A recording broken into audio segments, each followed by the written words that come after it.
আজি আপোনালোকৰ বাবে হেল্পিং ভাৰ্ব মানে অক্সিলাৰী ভাৰ্ব was লৈ আহিছো was অৰ্থ কি হয় জানেনে wasৰ অৰ্থ হল আছিল বুজায় ঠিক আছে এতিয়া এই was শব্দটো কোনটো সাবজেক্টৰ লগত আমি ব্যৱহাৰ কৰিব পাৰো আহক আমি শিকো I লগত আমি was ব্যৱহাৰ কৰো he লগত আমি was ব্যৱহাৰ কৰো she লগত it লগত সিঙ্গুলাৰ নাউন এটা নাম বুজোৱা শব্দৰ লগত আমি সদায় was ব্যৱহাৰ কৰো তাৰ পিছত আনকাউন্টেবল নাউনৰ লগত আমি was ব্যৱহাৰ কৰো যেনেকৈ was মানে হল এই ছয়টা শব্দৰ বাদে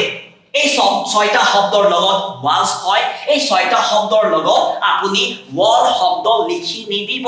যদি লিখি দিয়ে মই টাকলা হৈ যাম কসম খাই কৈছো কিয়নো সেই বাক্যটো ভুল হৈ যাব আকৌ ঠিক আছে আপোনাৰ কষ্ট ব্যৰ্থ হৈ যাব বলকচোন আমি সেন্টেন্স চাও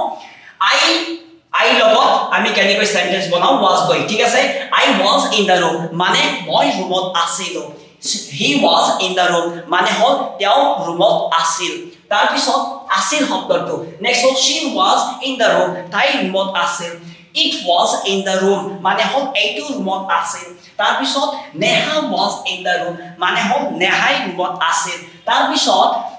water was in the room মানে হল পানী ৰুমত আছিল এনেকুৱা ধৰণৰ টিপস পাবৰ কাৰণে আমাৰ চেনেলটো ফলো কৰিব দেই